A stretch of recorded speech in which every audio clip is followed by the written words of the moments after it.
coming out today. We are so excited to have you on the last day of the 2019 campaign.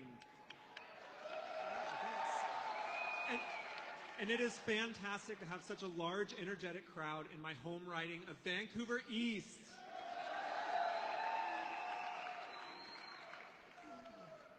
I want to start today by acknowledging that we're gathering on the traditional, unceded, ancestral territories of the Musqueam, Squamish, and Tsleil-Waututh First Nation.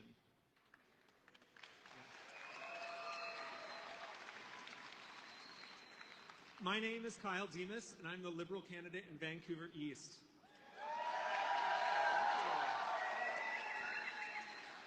Four years ago, when the Liberal government was elected, my life changed for the better. I'm a queer scientist, and this government, when they formed government, unmuzzled scientists, made life better for LGBTQ in Canada, and started moving this country forward again. Yeah. And that's why I'm running as the Liberal candidate in Vancouver East. It is so critical that we don't move back in this election, but we instead tomorrow choose forward together.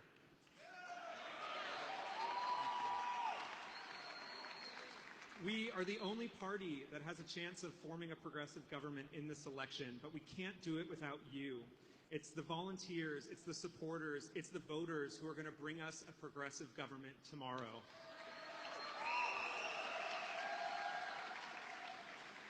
I have been personally inspired working with the great groups of the great candidates in BC that we have here. It's a wonderful team of people who are out there working hard to earn your votes so that they can represent our communities in Ottawa and deliver change. And with that note, I'm going to take a point to mention Harjit Sajjan, who has been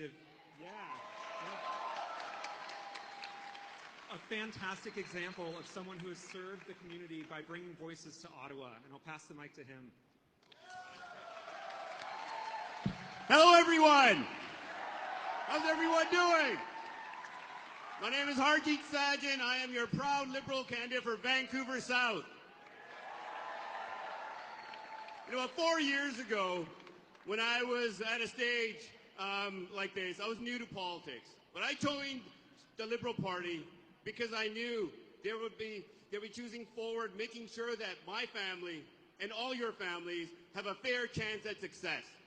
Now, all of us have an immigrant story. Whether you came here 10 years ago or 100 years ago, we all came here for a better future, for our children. Because this country, regardless of your ethnicity, regardless of your religion, regardless of your sexual orientation, you are all welcome.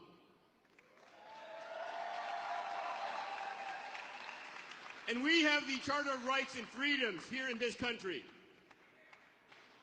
So when our leader of the Liberal Party, Justin Trudeau, talked about supporting the middle class, I saw immediately that here is a person with vision, a person that can move our country forward, to give our kids, my kids, a fair chance of success. Absolutely.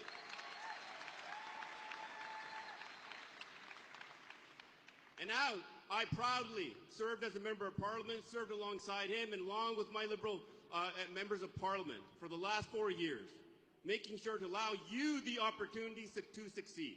And we have done that. Now, tomorrow, we have the greatest gift in our democracy tomorrow, that one vote to give to a candidate.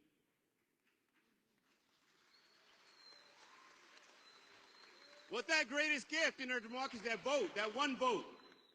There is a choice. There's a choice to be made.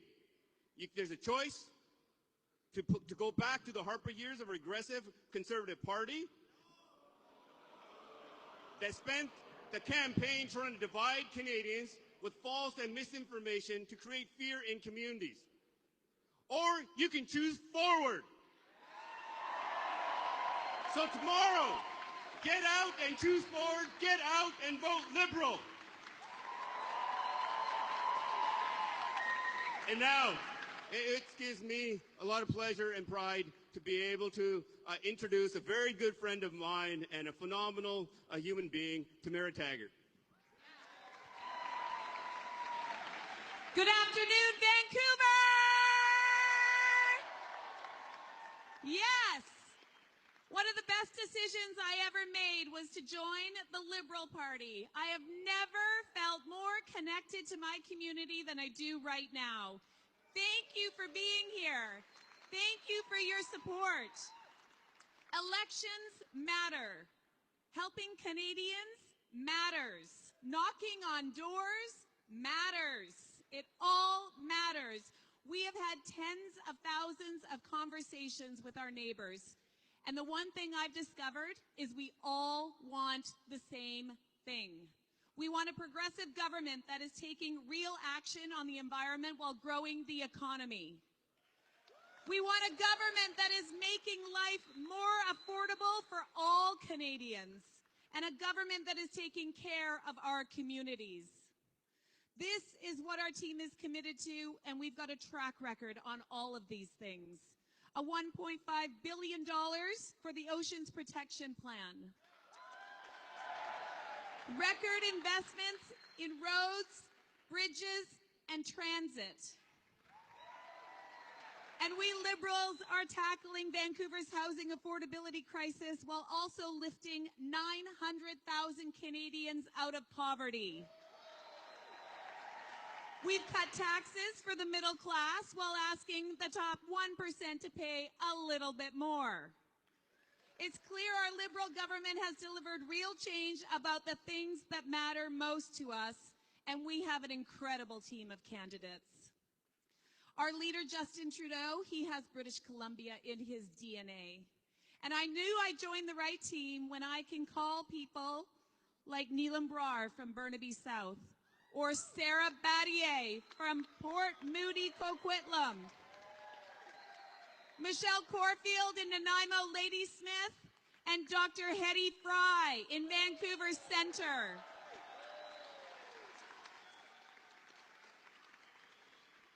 But here's the thing. We can't go backwards. We can't go backwards with Andrew Scheer. We can't do this. We know the Conservatives have no plan for the environment or for the economy, but they are planning billions of dollars in cuts for services that we all need. This election is about choices, and we can't take anything for granted. It's about whether we want to move forward and continue the work that we've all started together, or whether we want to go backwards to the Harper years. We all know what kind of damage Harper did to our country, but Andrew Scheer would take us even further backwards when it comes to human rights. On women's reproductive health, he's wrong. On LGBTQ+ rights, he's wrong. And remember, it was another Prime Minister Trudeau that brought us the Charter of Rights and Freedoms.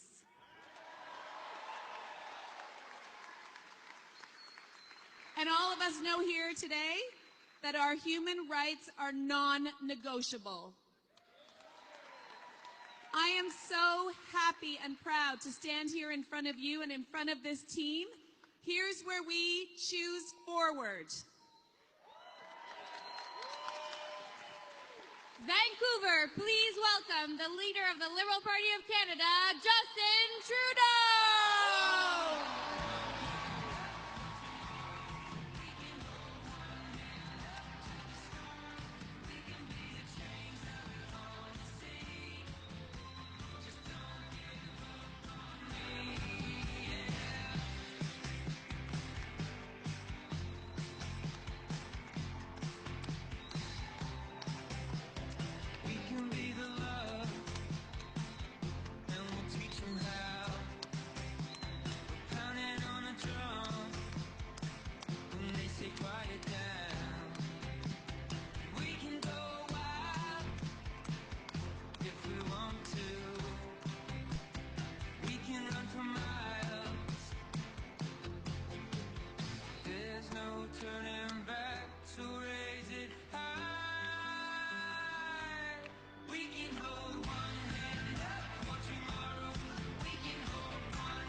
Thank you, Vancouver!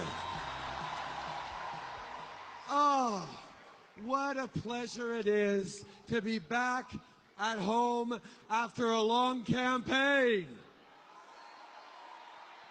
You know, we started this campaign in British Columbia, and we're finishing this campaign with you here in British Columbia. And once again, what an incredible team of candidates we have. Let's hear it up for Team Trudeau. Thank you so much for stepping up. Thank you so much for being here. It is so good for me to be back here in Vancouver. As you know, I spent many, many years here as a kid, as a young adult, and now as a politician. I keep coming back with my family. I keep appreciating the people here, the land here, and mostly the future we can see from British Columbia. And of course, it's a beautiful Vancouver day for all those visitors. The trick to loving British Columbia, to loving Vancouver, is to make sure a little bit of rain doesn't prevent you from doing anything you were otherwise doing, whether it was voting, make sure we get out and vote in the rain tomorrow, but also, I went out for a run today around English Bay in the rain, and it just grounded me, and being able to see this beautiful ocean, these beautiful mountains, and this beautiful city really inspires me to finish this campaign working hard for everyone. I can't help but be here without thinking of my grandfather, Jimmy Sinclair, who was the Member of Parliament for Coast Capilano, which is now North Van, West Van, Sunshine Coast, Sea to Sky Highway area. He represented this community, this part of the country, with a tremendous passion, and he passed it on to me. And I am so proud to be a grandson of British Columbia, continuing to work hard for you every day.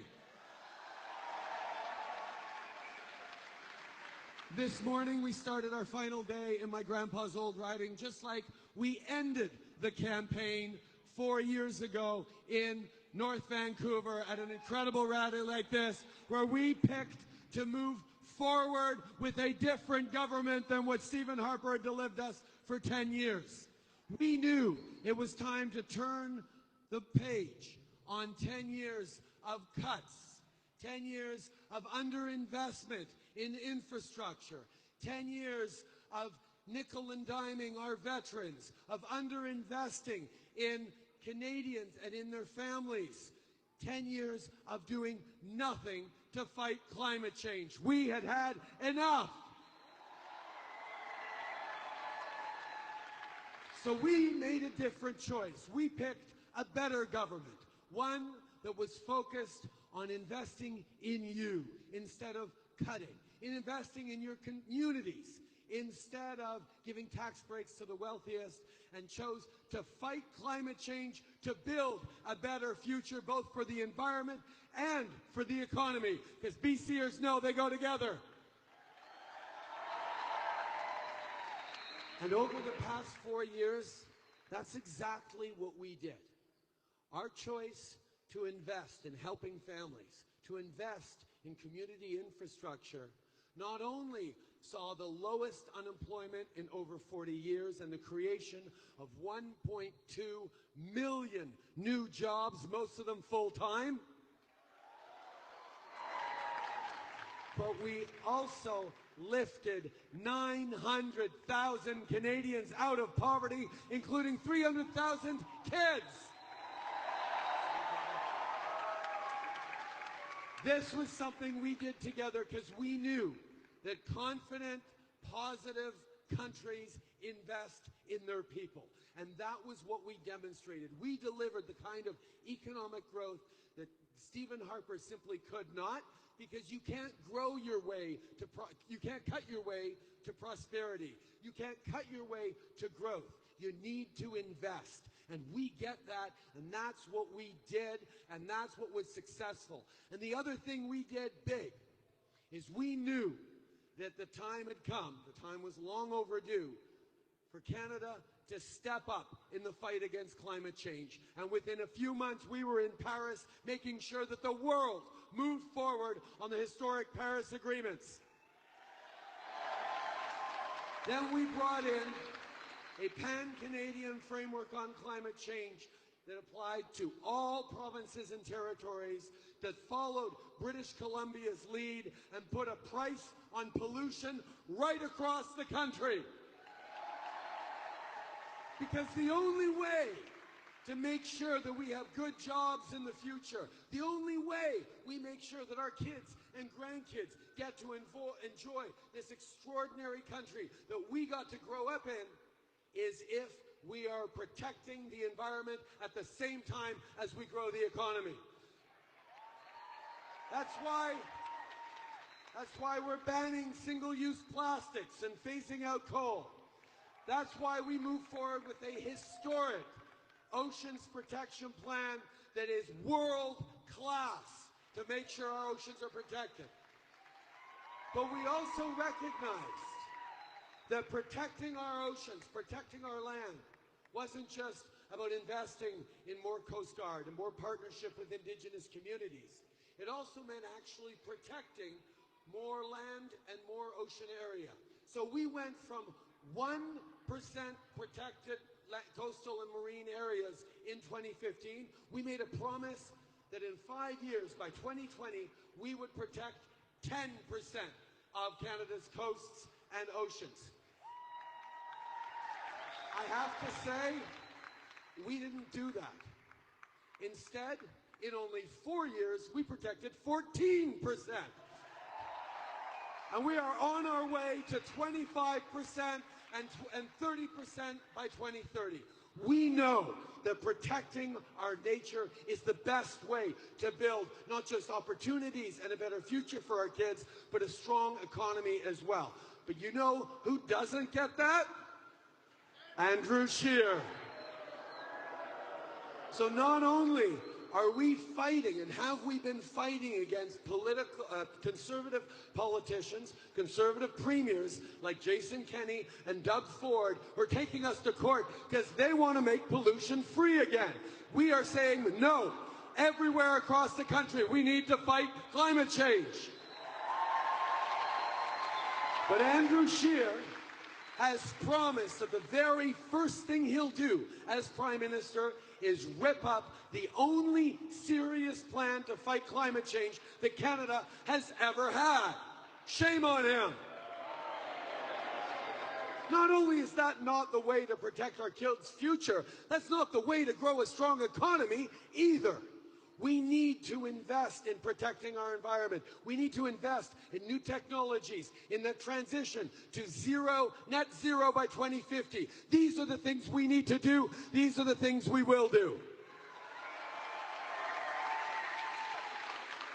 And the other thing we saw from the Conservatives is they chose not to put out their platform until late in the campaign. Indeed, they waited until late on a Friday night of a long weekend, hoping people wouldn't notice that the only thing in their platform is $53 billion worth of cuts, cuts, cuts.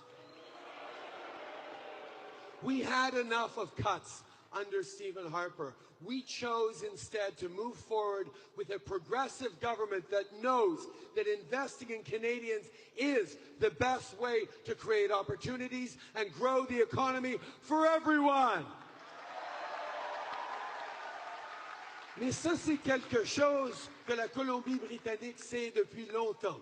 Que d'investir dans nos communautés, d'investir pour aider les gens, d'investir pour créer plus de transport collectif, plus de protection pour nos océans. C'est comme ça qu'on crée un monde meilleur. C'est quelque chose que les gens d'ici en Colombie-Britannique comprennent et c'est un message qu'on a pu amener à travers le pays et à travers le monde. We were able to bring that positive message that British Columbians understand, that investment and protecting the environment is a great way to build a better society. We did that right across the country and around the world because British Columbia sent strong BCers to be part of a progressive government.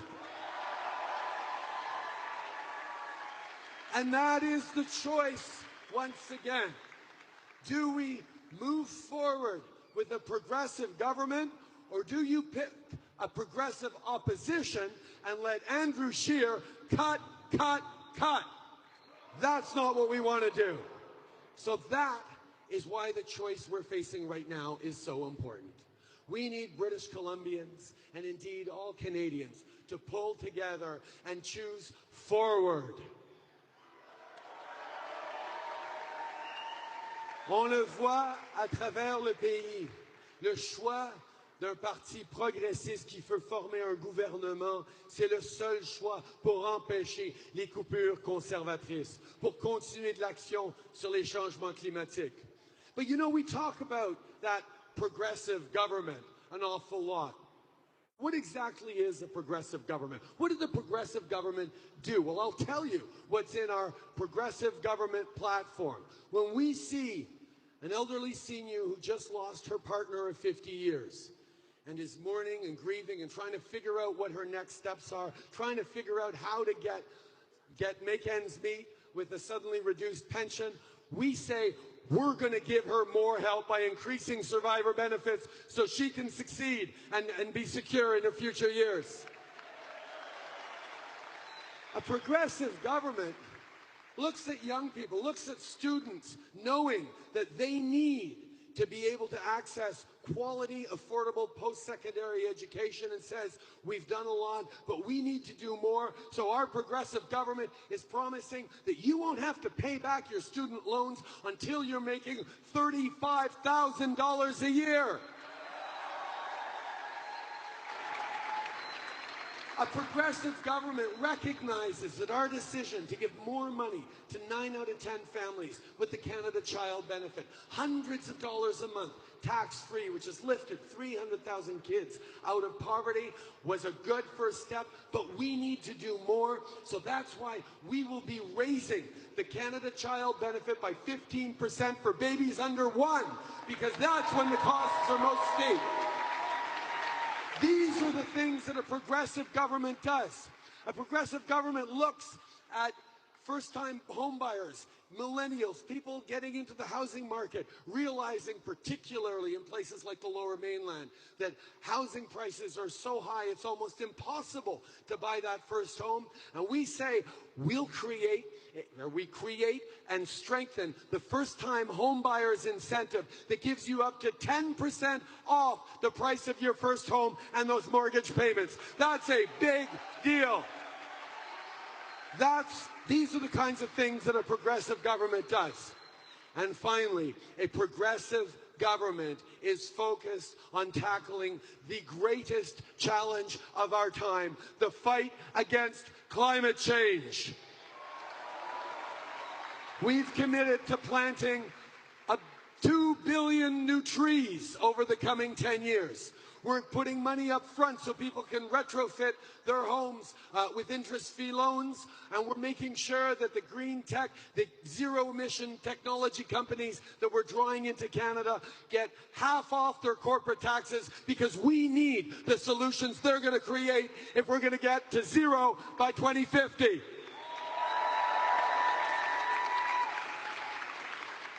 We also step up in our ambitious targets to make sure that our natural ecosystems, that nature can do its part in the fight against climate change by protecting 25% of our land and 25% of our oceans and coastlines by 2025. These are the things that a progressive government does. But we need to be that progressive government. Yesterday, I heard a story that one of our candidates passed along to me. She said a gentleman came up to her and confessed to her that he'd always voted conservative. He was a fiscal conservative, small business owner, and that was just what he did. He voted conservative all his life. But this election, he felt, was too important, and he chose to give his vote to his 13-year-old daughter. Because this election isn't just about the next 4 years. This election is about the next 40 years. And his daughter said, we need a real plan to fight climate change because this election is about my future. And for the first time in his life, this gentleman will be voting Liberal. This election is too important to go backwards.